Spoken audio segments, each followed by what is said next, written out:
Okay. Okay, here we go, and we are recording. We are officially recording. So, Karina, take away. Like, introduce yourself, your work, and what do you do? Sure. So I am KM Reyes. I'm a conservation lobbyist, a National Geographic Explorer, as well as the co-founder of the Center for Sustainability PH. So we are a women-led youth environmental nonprofit from Palawan Island, known as the Philippines' last ecological frontier. And so our mission at CS is to conserve the Philippines' last remaining 3% of pristine rainforest through the legal establishment of national parks. So our biggest achievement so far has been the establishment of Cleopatra's Needle Critical Habitat, which is a 4-year effort that we undertook together with our Indigenous and local coastal communities, as well as through research, through scientific research, and then obviously through political lobbying. And the Philippine government passed that into law in 2017. The area is huge. We are a small team of 6 people, and the area that we covered is about 2.5 times the size of Washington, D.C., for international listeners. And then for those who are a bit closer to home, it's about 2/3 the size of our national capital region. So for anyone who's been to the Philippines and is familiar with Manila, it's a huge area for just 6 people to be covering. And the area is so special because it is the last stronghold of the disappearing Batak tribe. There's only 200 members of this indigenous group that are remaining. I would even argue that perhaps they're even more threatened than many of the species that we were able to protect through doing this environmental designation. It's also home to 61 Palawan endemic species, so fauna and flora that you only see here on the island of Palawan, as well as 31 IUCN or globally threatened species, including the #1 poached animal globally, the Philippine pangolin. So it's really a treasure for us, and we've been working in this area now for the last 7 years. It's very, very close to our hearts. And we're actually now, because we're suckers for punishment, we're moving on to another site. So now we're working on 2 sites, and our second site is in southern Palawan, and it's a place called Gunsad, and it's the home of the indigenous Tagbanwa tribe. And we're hoping to do more or less the same kind of work. So protecting the area, reforesting the area, and then obviously empowering the local communities to be able to defend as well as research the area so that we can continue that really important part of studying and understanding why this area is so important. Well, okay, right off the bat, that sounds like a lot of work. When you were like 4 years, I was like, yeah, wow, okay, that's a lot of time and a lot of effort to be putting into like your conservation efforts. Like what got you going? Like what started this whole fascination with conservation? So for me personally, my own journey is that you might have picked up from my accent that I'm also Australian. Yep. So I was born and raised in Australia to 2 Filipino parents. And so my background is actually in community organizing, and it's always been in community empowerment work. And I did that for several years, starting in Latin America. I also did it in North Africa, and I was working for some European organizations. And it was during that time that I was doing all of this different kind of work in community empowerment. I was working in education, in women's rights, in urban tenure. And the one common thread was that in all of the communities that I was working in, we were all really vulnerable to environmental issues/disasters. So for example, working in Latin America, I was working often in communities that were very marginalized, both socially and literally, physically speaking. We were working in communities that were up in the mountaintops or up in the really kind of steep areas of the mountains where nobody else wants to live. And what that meant is that as soon as there were strong rains or, there was a storm, the first ones to obviously be sucker punched are these communities, because we're in these really, precarious areas. And it was during that time that I took a course in environmental security, and I realized that if we're not connected to our environment, we will continue to be the most vulnerable working in these really marginalized communities. And that's when I kind of had a paradigm shift, and I realized that if I was really serious about community empowerment and I really wanted to make a difference for the communities that I was working with, obviously, and we know this now, the next kind of big wave on the horizon is our environmental crises, whether that's the climate crisis or COVID-19, which I will definitely argue is as much a health crisis as it is very much an environmental, as a result of the environmental crises that we face. And that's when I shifted. And after spending quite a number of years abroad, I realized that I actually hadn't gone back to my roots, so to speak. And I realized that it was really time to see where I was from, And so I ended up in the Philippines, and I fell in with this wonderful group of people that is now the Center for Sustainability PH. So it's myself as well as 5 other Palaweños. So all from either indigenous communities and or local communities of Palawan. So at CS, our motto is that our work comes from communities, is for communities, and goes to communities. And that's very much the case outside as well as inside of our organization. And they had this really wonderful dream to protect their backyard, which is Cleopatra's Needle. Quite a number of our staff actually grew up in this area and continue to discover and have fun in this area, as much as also depend on it for different kinds of resources like water and obviously all the ecosystem and biodiversity services it provides for our communities and specifically for their communities as they were growing up.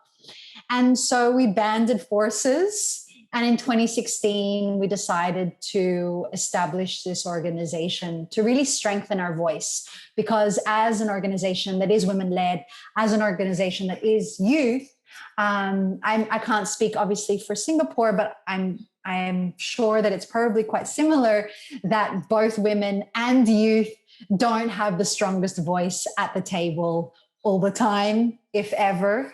And so we realized that if we could organize as an institution, then perhaps we would have a stronger voice. And it's been the case for sure. I think that, we're much stronger than the sum of our parts. So, yeah. I think more than just about being a women activist or anything like that. I think the fact that you guys, you women are doing the stuff that you all do, you all represent all of us really.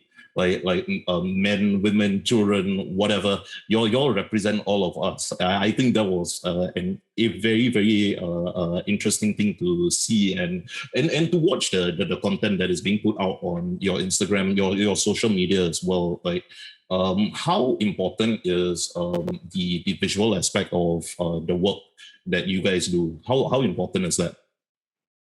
The visual aspect in terms of putting it out there online. Yeah. Well, I think certainly during COVID, it's obviously been a huge part of the work that we're doing now, because of the fact that we're not able to get out into the field and do that community work that is the backbone of the work that we do. And so we have shifted our focus online and trying to kind of gather those audiences for later on when it comes to lobbying. We have the support of so many different audiences here and abroad. And so the visual aspect is so important. And what's been very interesting, and I'm sure that you'll encounter this with many field workers and frontline workers on the ground like myself, is that we have this treasure trove of visual assets, of data sets, of research that we've just never really had the chance to look at because we're constantly in the field. And so what happens is when you have this time like COVID, you do have a moment to kind of go, oh, okay, wait a minute, what's, all of that data and all those visual assets, what can we do with it to really, amplify our message while we can't go out into the field. The visual aspect is so important. Kudos to one of my colleagues, Jessa, who really understood that very, very early on during the establishment of our organization, because we did start compiling assets very early on, even if we didn't use it so much. But now, certainly during COVID, obviously, there's so much information noise. And so sometimes the best way to convey your message is simply through a picture, and the power of photography. And we've seen this with not just with the work that we do as conservationists, but also the incredible work that visual documenters, photographers, filmmakers have been doing over the past year with so many of the different crises that we're facing now, whether that's COVID and how it's been, how it's affected and just wrought devastation across so many different communities across the world. I mean, at the moment, obviously what's going on in India is really, really close to my heart. I have many Indian colleagues, and, the work of our documenters and different photographers, Indian photographers that are on the ground and doing that work and helping us understand just how serious this crisis is. With Black Lives Matter, for me, obviously, the different issues of Indigenous problems that we're facing around the world that the Black Lives Matter movement has also ignited. I think that the visual aspect cannot be underestimated, especially because of this information overload. Sometimes, that kind of adage or cliche, a picture tells 1,000 words. It often does. If you get a good documenter that can really capture a moment, it can convey an emotion and a message, and even often a call to action. It can really mobilize people. And that can be, footage that is negative, whether that's, whether you're depicting violence or you're depicting a protest, or it can be something that's really beautiful. Often a lot of the content that we put out there through the Center for Sustainability PH and even through my own social media is actually really beautiful pictures of this incredible landscapes that we have at Cleopatra's Needle, these really curious and interesting wildlife and flora that we have to really kind of spark and inspire excitement that it's not the end of the world yet. There is still hope. Help us save what's left. So it goes both ways. I found that to be way more interesting for me to look at. Like, I was so drawn to even reach out to you because of the kind of pictures that there would be. I even remember that you were the photographer while being the lobbyist at the same time. So it was just very interesting to see how the visuals were being used for such a heavy and serious topic, because there are still people out there who do not believe that the environmental issues are real. And I think when we put it to them in the manner that you guys have been doing it, like, it sort of helps, because y'all are not pushing just facts alone. Y'all are pushing like the beauty of what is and what can be if people act right now, right? So like that to me was very, very interesting. That's why I was asking about the visual aspect. Now let's go to the science. I have no idea about this part. I'm going to embarrass myself. But perhaps you could like take me through like the biodiversity over there and like what makes Cleopatra Needle so special. Sure. So I'll be honest with you also, as you know, my background is political science. Right. And so I always say to people, if you want to have like an in-depth conversation about the biodiversity and the scientific part, maybe speak to my colleague, Aubrey, who's our research project coordinator, and she handles all of that. But I do have my magic numbers because they are still very, very important. There are very few magic numbers, but they are very important for the work that we do, especially with decision makers and politicians.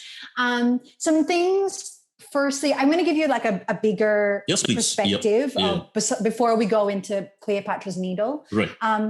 But firstly, so the Philippines is one of, so actually the Philippines is really, I mean, obviously it's very special to me. I'm very biased, but something to keep in mind is that the Philippines was once 95% covered in pristine rainforest. So if you can imagine that basically the entire country was completely covered in what looks like variations of Cleopatra's Needle, just, birds chirping and 1,000 colors of green or 1,000 shades of green and incredible waterways and rivers. And because of colonialism and obviously industrialization, we now only have 3% left. So that's it. It's almost all gone. Actually, I'm curious what the situation is in Singapore, because I think in Singapore, it's also very similar, that you're also just covered in I think a lot jungle. I think a lot of what we have right now is mainly man-made. It's all either imported stuff or whatever that is left. It is being protected, but a lot of the flora and fauna that most people see on like those stock photos and things like that, they usually aren't exactly like indigenous flora and fauna in Singapore. They are just many of it is actually imported, and it helps to beautify it a little, considering the amount of buildings we have here. It just really is a concrete jungle, because when I look at a Cleopatra Needle, and you say that it's 2.5 times the size of Washington DC, that is roughly around almost the same size as Singapore, maybe slightly smaller. So like it's very interesting to take note of that, though. Yeah. So, well, it's actually really funny because I remember years ago watching, very typical, the film Crazy Rich Asians. Right. And there's that moment Right. where that comedian talks about the whole of Singapore being all jungle, Right. before like that really rich family, takes over. And I remember thinking like, oh my gosh, that's like, of course it would have been jungle. I mean, it's such, the climate is incredible. When I was there, I was like, oh my gosh, I feel like I'm in the Philippines, but it's just so civilized. Like, so it makes, perfect sense that of course it would be covered in jungle. So I imagine that it's probably very similar to what it's like, or it was very similar to what it's like in the Philippines, or what it was also like in the Philippines. But yeah, so, now we only have 3% of pristine forest left. But the Philippines still remains one of only 17 mega diverse countries in the world. So there's only 17 that harbor the highest number of, flora and fauna, and we're one of them, And so that really has something that really says something, considering that there's almost no forest left. And then on top of that, we also have the highest concentration of vertebrate diversity on the entire planet. So like we're number one. And so what that means is that, like, for example, like in a square meter of Philippine land, you'll see more diversity of different kinds of mammals, insects, birds, any kind of animal that you see with a backbone. We have more of it than anywhere else on the planet. Wow. Okay. And so, wow. Yeah. And so I that just goes to show. Yeah. So what's really special about the Philippines that that you don't see in like countries across Africa, or we don't have these big charismatic species. We just have like thousands and maybe millions. I'm not sure. We haven't done a full inventory of small, different kinds of mammals and different kinds of fauna. And so that's why the Philippines is also a mega diverse country, because it's really important to protect the endemism, the kinds of species that you only find here in the Philippines. And so with this in mind, with Cleopatra's Needle, it's a really, really special area, because it's actually the Philippines' biggest critical habitat. Now, in Philippine law, normally critical habitat, or under Philippine law, normally critical habitats are very small because they're just concentrated areas to protect the habitat of one species or two species. What we were able to do through the scientific research that our scientists conducted is prove that the area is just teeming with so much biodiversity that a small that a small area or a small patch of land or a small patch of forest isn't enough. We need to protect much, much more, and which is now 2.5 times the size of Washington, D.C., in order to protect all of these species, because this habitat is critical for all of these species. And so that's what makes Cleopatra's Needle so special. I mean, obviously, besides being the ancestral domain of the Batak tribe, it's also the highest peak of Puerto Princesa City. So it takes about 3 or 4 days to hike up to the top, and then another 2 to 3 days to hike back down. So it's very, very, very rugged terrain. It's really like, it's the middle of nowhere. It's really, really remote. Like some of the national parks over here, you could hike them in like 2 hours. That's it. Yeah, that's it. When you say, I think you hike 2 hours here, and you get to like the jumping off point. Oh wow! Okay, wow. Like so, I mean, moving on from Cleopatra Needle, like what is this new project that you guys have been working on, and why did you guys decide that this is the next project that we are going to take on? Sure. So at CS, as I said earlier, our mission is to conserve the Philippines' last 3% of pristine rainforest. In Palawan, we are known as the last ecological frontier of the Philippines, which means that we are the last stronghold of pristine rainforest. So we have our work cut out for us if we just stay in Palawan. Like, we don't even need to go to another island in the Philippines. And so here, specifically in Palawan, we have about 340,000 hectares of pristine forest that remains unprotected. So if you think about that in terms of Cleopatra's Needle, that's about 8 times the size of Cleopatra's Needle. Oh, wow. So it's still quite a bit. We've still got quite a bit of work to do. And so with that, our mission is basically, if we can protect what's left on the island of Palawan, that's already my life's work. I'll be very, very happy with that. And so we have this thing internationally that's called Key Biodiversity Areas. And it's basically a framework that's been designed by international conservation institutions. And they basically identified areas around the world that are very, very special and harbor species, whether it's fauna or flora, that are key biodiversity. That means that it's only found in that area, and they're basically threatened. And so with that, we have, actually, I can't even remember how many we have here. I think just on the island of Palawan, we might have like a dozen of, I'd have to remember. I'd have to look it up again. But that's basically kind of our roadmap. So we look at, okay, which are the key biodiversity areas that still remain unprotected on our island? Where do we want to go next? And so what we decided was, in southern Palawan, there's this incredible range, a mountain range that goes from Puerto Princesa City, where we are, which is in the center of Palawan, down south. And it's called the Victoria Anipahan Mountain Range. And it has many, many mountains. And one of those mountains is an area called Kunsad, which in Tagbanwa means where the waters fall. And so a few years ago, because, we can't get enough of the forest in our team, we had like a holiday. I think it was like Easter break or something. And we were like, okay, let's go like climb another mountain.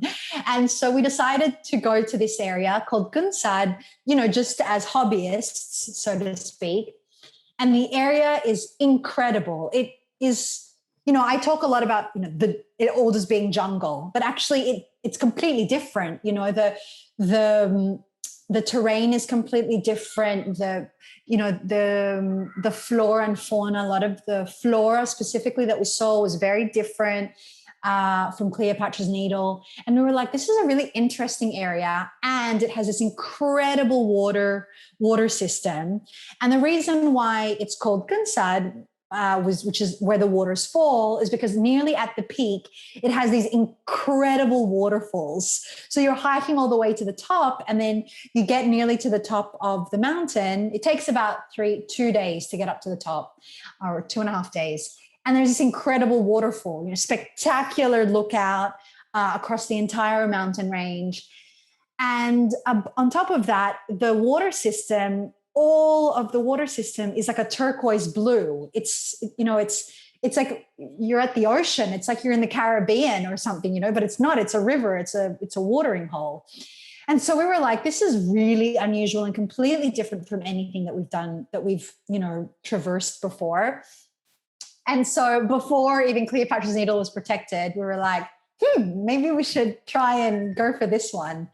And so those are our famous last words. And now we've delineated this area on paper about, what we want to do. So the area is about 8,000 hectares. So I think that's about 1.5 times the size of Manhattan, like the island of Manhattan. And it's pretty much the same process. So we start with community organizing and getting the communities on board and making sure that they're really, they understand what it means to protect an area and conserve an area. There's a lot of negotiations in that part, because obviously the Indigenous communities are very concerned about what that means in terms of their rights to their land. And so it's very important that we hash out exactly what the conditions are. And then, if they decide that they're on board, then we do the scientific research. We bring in, different kinds of scientists and also social scientists, not just, biodiversity scientists. And we, conduct the research. And then from there, with the support of our communities and the proof of science, that's when we do the really fun part, which is go knocking on doors and lobbying to our decision makers to convince them that this area must be protected. And so that's the really challenging part, especially as, women, as youth, to really convince them. But as you heard already, Cleopatra's Needle took 4 years. And so obviously we're in it for the long haul. And we're used to we're used to knocking on doors and being persistent. Right, so, right. yeah. That seems like a really tall order though. Like, so okay, what happens? Firstly, what happens to the Indigenous people? Do they continue living there, or does the focus shift? Because I do know of a certain program that Nat Geo has where they do train the Indigenous people of a particular region to boost tourism to that region and stuff like that. I don't know exactly what the program is called and stuff like that. It was just a conversation between me and another photographer where we were talking about something like that. Is it something similar that happens with your effort? Yeah. So, firstly, so it's a great question in terms of, what happens to our Indigenous peoples and local communities. And it's a really, really important question, especially Right. with everything that's going on right now.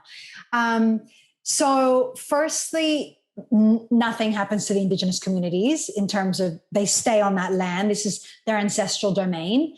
Their rights to the area don't change. I think what's also really important for me to kind of signal is that at the Center for Sustainability, PH, we pursue conservation or environmental designations as a quote unquote stopgap, because it's the quickest way to protect an area from any kind of outside incursion. So for example, like in these areas that we protect, because they're basically all inhabited still by Indigenous communities, the ideal form of recognition would be, or tenurial instrument would be the recognition of ancestral domain. So what's called an ancestral domain title. And it's like giving them like a land title that they are the owners of the land. Now, for various reasons that is also very much tied in with politics, getting an ancestral domain title or an Indigenous domain title takes decades. It's a very, very, very long process. So if you can imagine, if you think 4 years is a long time, decades is obviously much longer to get that Indigenous recognition. And, we would love to be able to do that. But for us, what we do and what we've learned and discussed and negotiated with the communities is we say, look, we're going to give you a stopgap because the longer this area remains unprotected, the faster it's going to get destroyed. So, obviously continue pursuing the ancestral domain title, because after that, that overrides any other kind of titling. And so we say to them, we're going to work with you to pursue the environmental designation, and all of the paperwork, all of the documentation, all of the visual assets, you can use that later on for the requirements, the bureaucratic requirements needed for pursuing ancestral domain. In an ideal world, we would love to pursue what's called, it's an international framework, it's called ICCA, the Indigenous and Community Conserved Areas. And so that's this fairly new kind of concept of putting an environmental designation over the area, but putting the Indigenous communities and local communities front and center as the number one decision maker and manager of the area. That doesn't happen at the moment. For example, at Cleopatra's Needle, the Indigenous communities obviously have a seat at the table, but they aren't the number one decision maker. Because of the fact that it's an environmental designation, it still goes under the environmental, it still goes under environmental organizations and government agencies to control. And so this is really there is actually a bill in the Philippine Senate to create this kind of designation. And in an ideal world, that's the kind of designation that we at CS want to pursue. And in terms of moving forward after the area is protected, yes, it's very, very important for the area to become sustainable. And obviously the best way to do that is through tourism. And there are, various kinds of institutions, including National Geographic, that does work in empowering local communities to be able to to make a living off the area in terms of, incentivizing keeping the resources in the ground. Right, I think what's very hard. Do they train them to be guides or trackers or something like that? They do, right? Exactly. So, I'm actually not very familiar with the National Geographic program specifically, but there are lots of international institutions that will fund local organizations like CS or, Right. community associations, community cooperatives to upskill to become tourism guides. And that's actually one of the projects that we did at Cleopatra's Needle among the myriad projects that we conducted at Cleopatra's Needle. One of them was we trained, I think it was 45 Batak members to become Indigenous guides to be able to bring in different kinds of tourists to check out the area.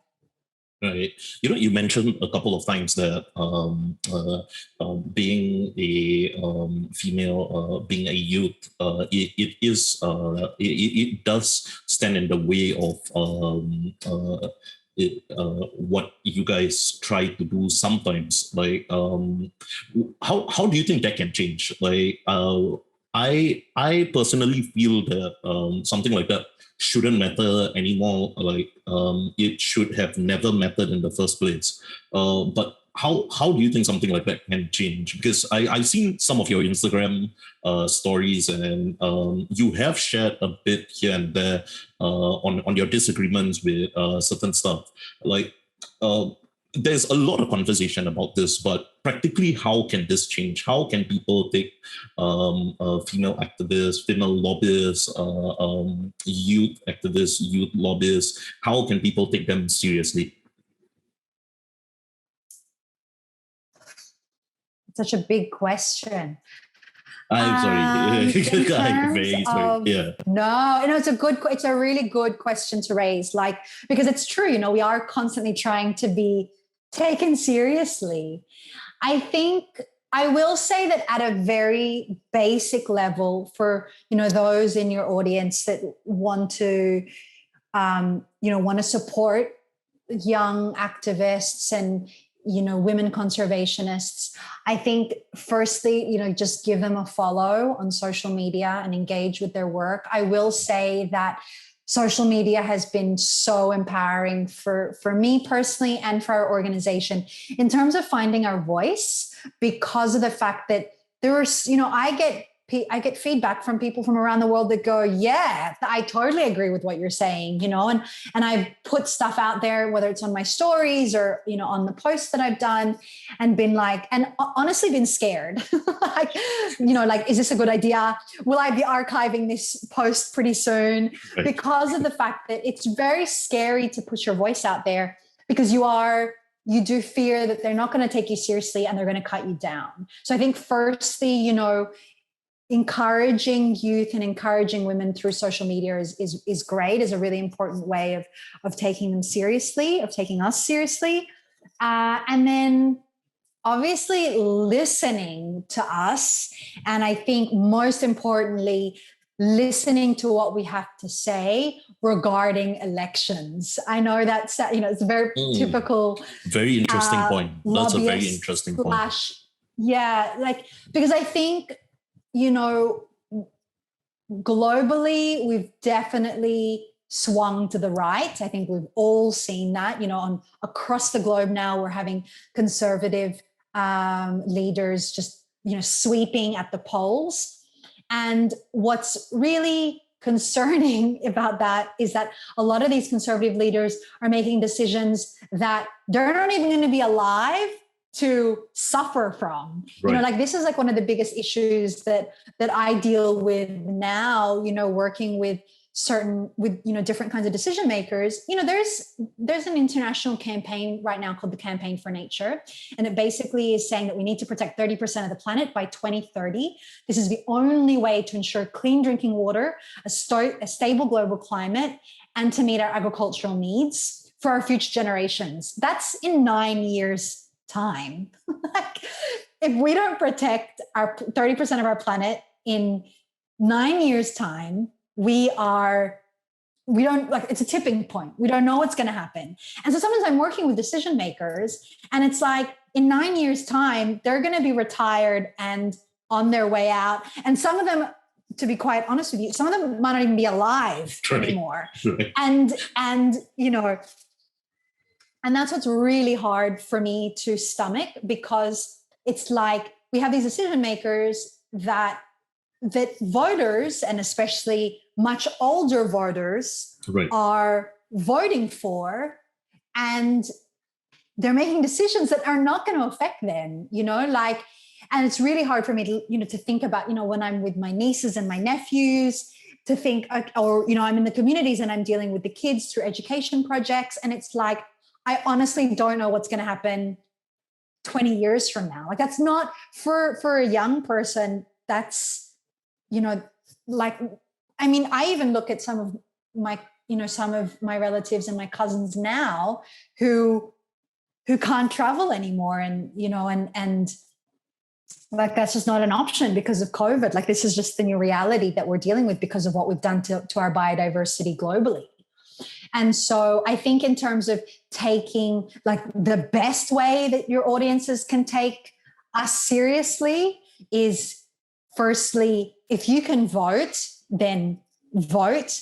And number two, if you can vote, then think about what the youth are telling you, or who the youth are telling you to vote for when you go to the polls, because ultimately it's those decisions that will affect everything. Obviously I believe in on the ground work, and I will continue to do on the ground work for the rest of my career, I am certain.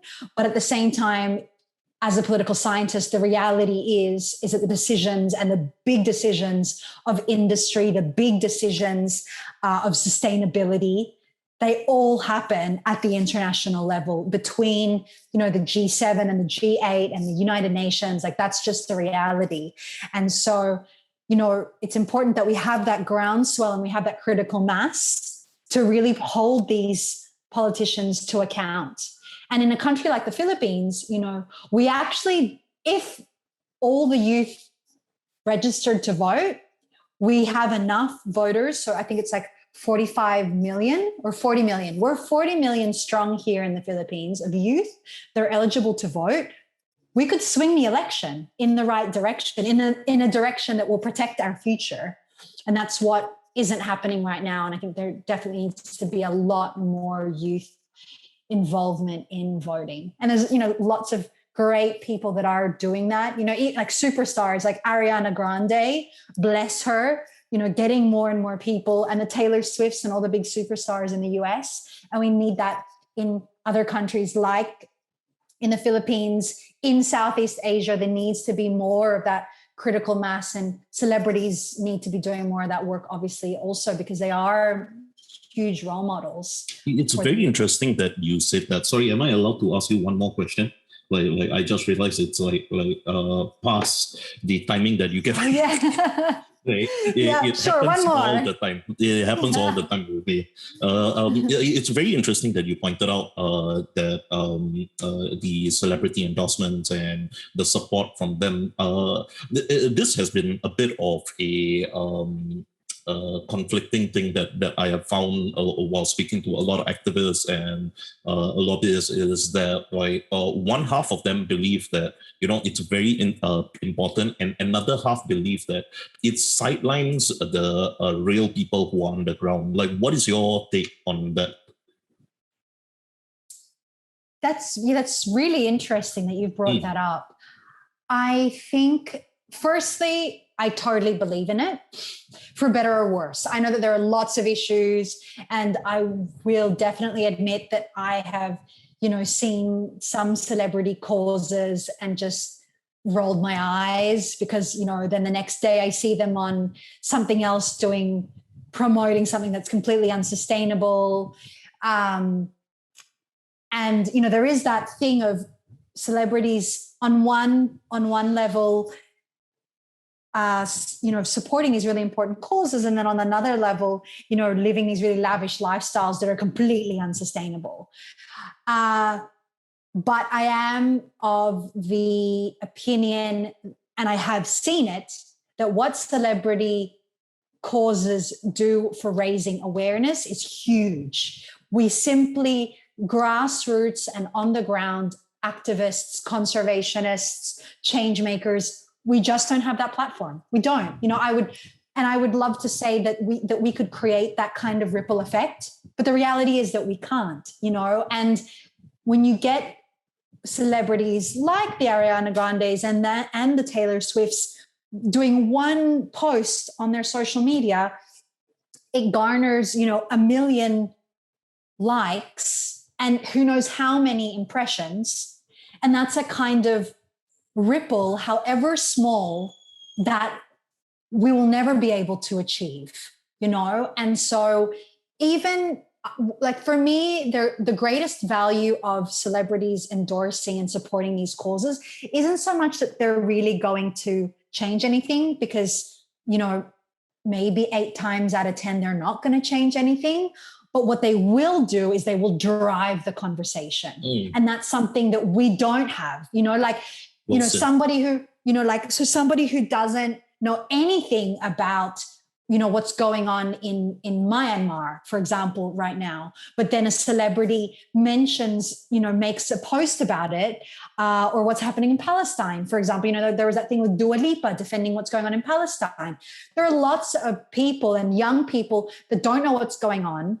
And just by her mentioning it, they go, there's a flag, like, oh, okay, something's going on in Palestine.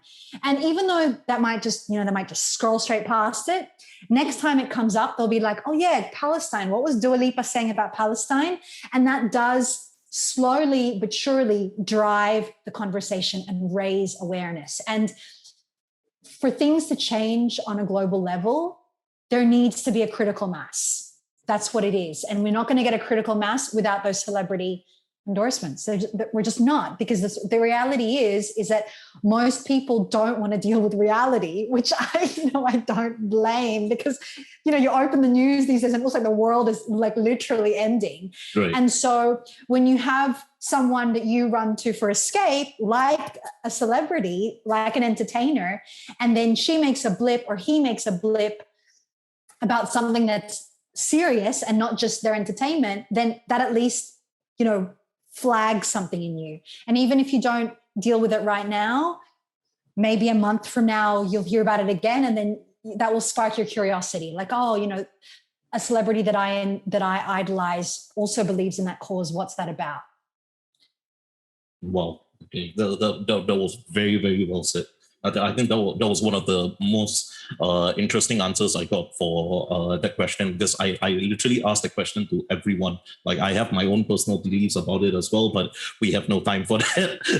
But it's all right. I personally found that to be one of the more thought-provoking perspectives on that. And you know what? Thank you, Karina. I'm such a big fan, first of all, of the work that you do. Your team does. The Center for Sustainability Philippines as well. What you guys do, I'm such a big fan, and thank you for speaking to me today. I hope that one day I would be able to come over and you can show me around. I care to think I am a good tracker, but then again, Singapore, like I said, it's 2 hours of walking. So